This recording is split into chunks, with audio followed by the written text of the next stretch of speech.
Good morning. We're here today with these three beautiful ladies to talk about the book, Confessions from the Waiting Room.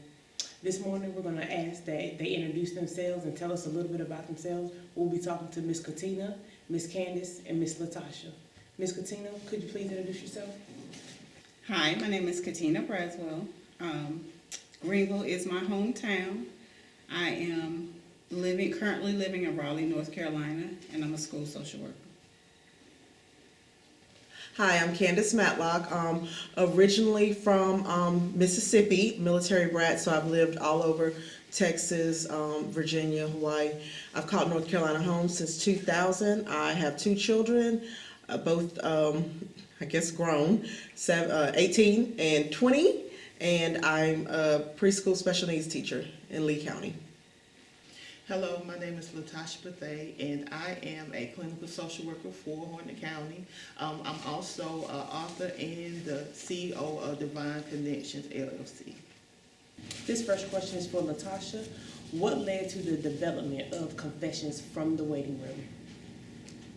What led to the development of Confessions from the Waiting Room is being single. I have had multiple conversations with Katina as well as Candace about our single journey, and in the midst of just talking with them and other women that are in my circle, the Lord spoke to me about developing this book to help other single women that may be on this journey of waiting for the right person to come into their life. And I feel like this book will be ministry in order to help those that have been single for a long period of time. All right, Miss Latasha, you have a chapter about soul ties. What should women know about them? Women should know that soul ties are definitely real, and that when you're in a relationship with someone and you allow them in the deepest, most part of your heart, where only God is supposed to reside, that's where soul ties actually develop. And sometimes when we get out of those relationships, we think that we're over and done with it. But if you end up meeting that person again and those old feelings start to come back, that's an indication that the soul tie was dormant and that you haven't fully been delivered from it. So I just want to encourage women to make sure that they are fully delivered when it comes to soul ties, and never allow somebody in the innermost part of your heart where it's only designated for God. Katina, this question is for you. You mentioned that your first love at age of 16. What advice would you give young women about serious relationships at an early age? I would tell anyone who's looking at getting into a serious relation at an early age, like for me, my first love was 16, is to take their time and to make sure that they are developed and know what they want in life. Not saying that people can't meet their soulmate at an early age. For me, that didn't happen, but I would just say take your time, finish school, do the things that you want to do, and make sure that you are clear about who you are before you take on being a mate to someone else. Katina, what is one of the biggest life lessons you gained from your single journey? Wow, that's a good question. I have many lessons learned and still learning lessons on this journey. I would say that one of the things that I've learned, and again, still learning, is to enjoy life. Don't wait to start living. For me, early on in my 20s, I think I postponed a lot of things, waiting for my mate, such as, wanting to travel, but feeling like, I need to have a mate to be able to travel and do the things I want to do. But I would say to you, if you're single, enjoy your singleness. Do the things that you want to do. If you want to travel, travel. I said before, get your group of single girlfriends and go. Enjoy your life. If you want to buy a house, don't wait for your mate. Get your house. Live your dreams. Do what it is that you want to do. And your mate will come, but if they don't, you know, you don't want to not live waiting for that person. Candace, you mentioned that you became physically ill during one period, or during a period during your journey. Can you share more about that experience with us?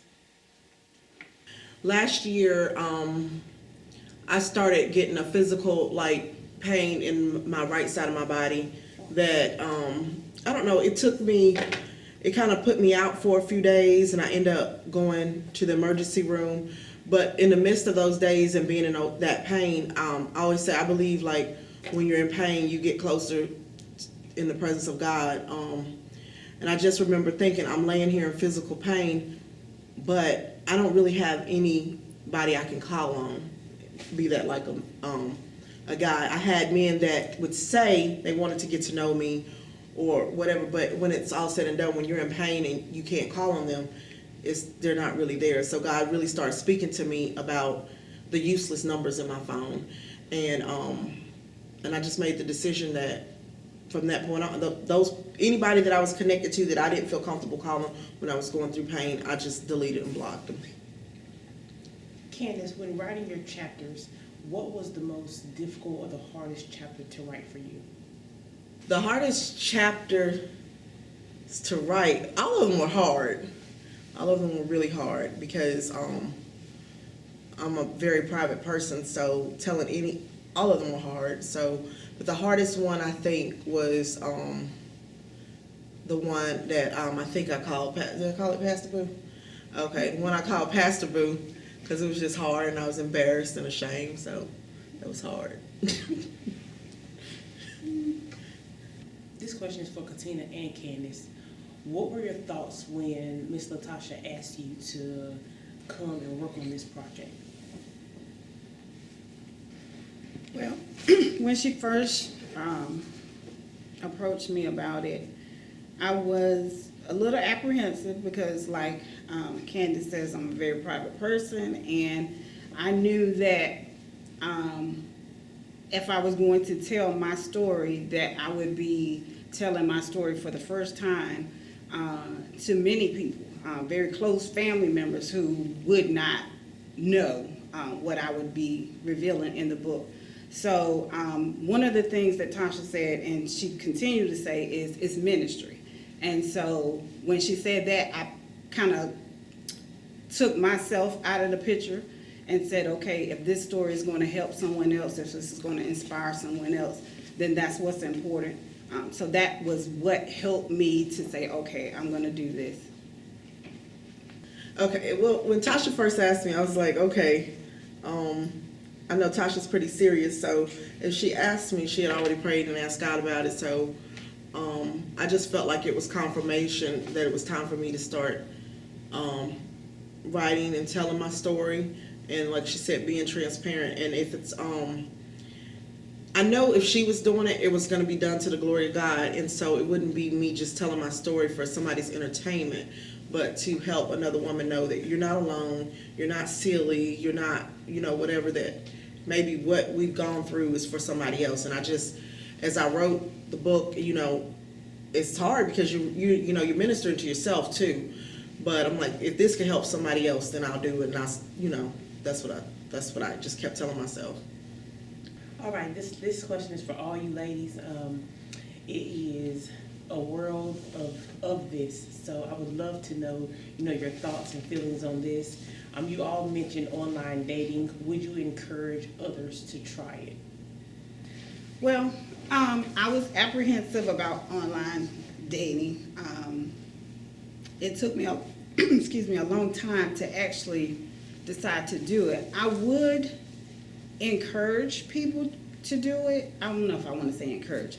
I wouldn't discourage someone from trying online dating because that is kind of the new way of meeting people. I would say, though, that you, like any regular way of meeting someone, you do need to be very careful, very cautious. You need to do your due diligence in terms of researching the person who you're speaking with and taking your time to get to know that person. Really moving slowly, because sometimes people are not always authentic. They present one way and maybe a totally different way. So I wouldn't discourage online dating. I would say, though, you would probably need to have extra precautions because people don't always tell you the truth. Of course, people cannot tell you the truth if you meet them in person, but just being very cautious. My thoughts on online dating, just off of my experiences in meeting people in the regular way and online, I've met the same characters either way. So online dating, you save a little bit of gas, and it's a little, it's not the worst thing, but like she said, you would want to use caution. I'm not against anybody from any foreign countries or anything like that, but I wouldn't be conversing with someone in another country or say something like that. I'm married in 90 days stuff. But if they're, it just depends on what you're looking for, and you just have to use common sense, and you can't sit up there and tell them your whole life story, because they'll use that information to craft themselves into who they think you want to be. So that's just the caution I would say, is don't believe everything you read or write or anything like that. Just like you wouldn't if they walked through the church doors, you would still have to use the same common sense and discernment.